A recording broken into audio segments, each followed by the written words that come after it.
Hello दोस्तों, मैं doctor Asad Anees.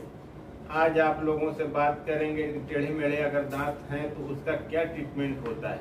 जो लोग चैनल पर नए हैं प्लीज़ वो लोग चैनल को सब्सक्राइब कर दें। डेंटिस्ट्री से रिलेटेड जो भी रिसर्च है, अपडेट है, वो आपको मिलता रहे। बहुत से मरीजों को ये चिंता सताती रहती है कि वो उनके खुद के या उनके बच्चों के दांत टेढ़े मेढ़े हो जाते हैं, तो उस चीज़ से वो परेशान होते हैं कि अब इस कंडीशन में क्या किया जाए।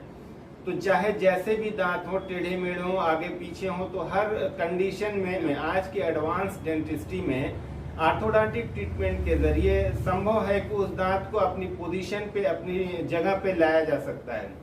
तो इसमें कोई भी चिंता की और फिक्र करने की ज़रूरत नहीं है। जैसे आमतौर से फीमेल में, लड़कियों में ये चीज़ें देखने को मिलती हैं कि उनकी क्राउडिंग की वजह से, दांत टेढ़े मेढ़े होने की वजह से, बाहर होने की वजह से उनकी ब्यूटी कंप्रोमाइज होती है, शक्ल कहीं ना कहीं प्रभावित होती है। तो उस कंडीशन, दिक्कत से, उस परेशानी से वो चिंता में रहते हैं। तो इस कंडीशन में भी चिंता करने की ज़रूरत नहीं है।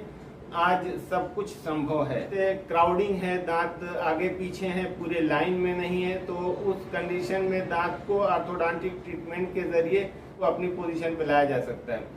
अच्छा, बहुत से लोग, जैसे कि अगर कोई एक दांत है या दो दांत है, वो अपनी जगह पे नहीं है, अपनी लाइन से बाहर की तरफ है, आगे या पीछे है, तो उस कंडीशन में उनका ये मानना होता है, यानी ये पेशेंट अगर वो ऑर्थोडोंटिक ट्रीटमेंट के बारे में नहीं जानता है, ब्रेसेस के बारे में नहीं जानता है, तो वो सोचता है कि इन दांतों को निकलवाना पड़ेगा। और कभी कभी इसके लिए कुछ डेंटिस्ट भी ये राय देते हैं कि इन दांत को निकलवा दीजिए। यानी अब वो दो दांत निकलवा देने से अब जो प्राकृतिक दांत है, वहाँ वो प्राकृतिक दांत आपके नेचुरल टूथ निकल गए। जब वो नेचुरल टूथ निकल जाएंगे तो उस जगह पे आर्टिफिशियल दांत से उसको अपनी पोजीशन पे लाया जाएगा, जो कि ये तरीका सही नहीं है।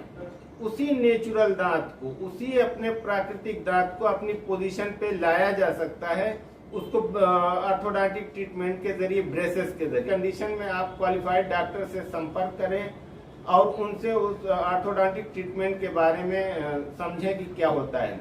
लेकिन निकलवाना कहीं से भी सही नहीं है। जो प्राकृतिक दांत है, जो आपके कुदरती दांत है, जो आपके नेचुरल दांत है, उसको सेव किया जाए, उसको बचाया जाए।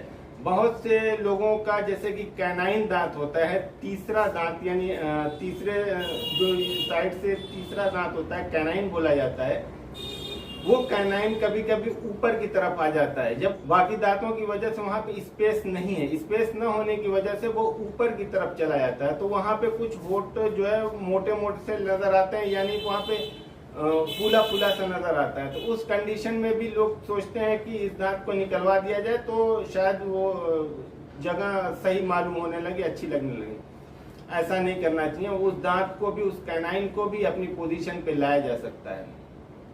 हाँ, कुछ ऑर्थोडोंटिक ट्रीटमेंट में एक्सट्रैक्शन की जरूरत पड़ती है, दांत निकालने की जरूरत पड़ती है, तो वो दांत प्रीमोलर निकाले जाते हैं। कुदरत ने हमें प्रीमोलर यानी परमानेंट दांतों में, पक्के दांत होते हैं, उसमें दो प्रीमोलर हर आर्च में, यानी लेफ्ट आर्च में भी, राइट आर्च में भी, लोअर के लेफ्ट में भी, लोअर के राइट में भी दो दो दांत प्रीमोलर दिए, जो कि ऑलमोस्ट एक शक्ल के होते हैं, जिसकी एनाटॉमी लगभग सेम होती है, शक्ल सूरत सेम होती है। तो उन एक दांतों में से एक दांत को, यानी फर्स्ट प्रीमोलर को निकाल के वहां पे स्पेस क्रिएट किया जाता है। अब उस स्पेस में बाकी दांतों को अपनी अपनी पोजीशन पे लाते हैं और धीरे धीरे वो स्पेस भी खत्म हो जाता है, कवर हो जाता है। अच्छा, बाकी प्रीमोलर के अलावा हर दांत के अपने एक शेप होते हैं, अपनी एक डिजाइन होती है, अपनी एक शक्ल सूरत होती है। तो उस कंडीशन में हर दांत को नहीं निकाला जा सकता। सिर्फ एक्सट्रैक्शन होगा तो प्रीमोलर का होगा, फर्स्ट प्रीमोलर का होगा, क्योंकि यही दो दांत होते हैं।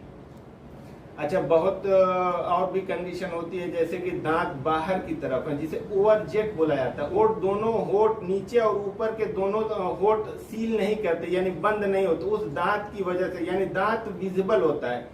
उस कंडीशन में भी ऑर्थोडोंटिक ट्रीटमेंट के जरिए, ब्रेसेस के जरिए उस दांत को अंदर किया जा सकता है और वो दांत बिल्कुल अंदर हो जाएंगे, अपनी पोजीशन पे हो जाएंगे, लुक भी अच्छा हो जाएगा और लिप की सीलिंग भी हो जाएगी, यानी होठ बंद भी होना शुरू हो जाएंगे।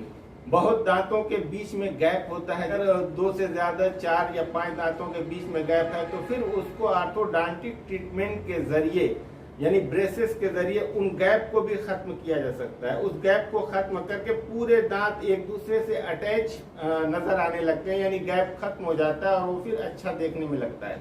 कभी इसकी भी जरूरत पड़ती है कि कोई दांत निकालने के स्पेस क्रिएट करने के लिए किसी दांत को निकालने की जरूरत नहीं पड़ती है, वो ब्रेसेस के जरिए स्पेस क्रिएट किए जाते हैं। दांतों को पीछे की तरफ ले आके स्पेस को क्रिएट किया जाता है, बाकी जो जितनी स्पेस की जरूरत होती है उसके अकॉर्डिंग हम स्पेस क्रिएट करते हैं। फिर उस स्पेस में जो टेढ़े मेढ़े दांत है, जो अपनी पोजीशन पे नहीं, जो अपनी लाइन में नहीं, उन दांतों को अपनी लाइन में लेके आते हैं, आप ही वो स्पेस कवर हो जाते हैं, गैप खत्म हो जाता है। उनको ऑर्थोडोंटिक ट्रीटमेंट के बारे में बताऊंगा कि किस तरीके से कौन कौन से ट्रीटमेंट ऑर्थोडोंटिक ट्रीटमेंट होते हैं, जैसे ब्रेसेस, मेटल ब्रेसेस होते हैं, सिरेमिक होता है, इनविजिबल एलाइनर होता है।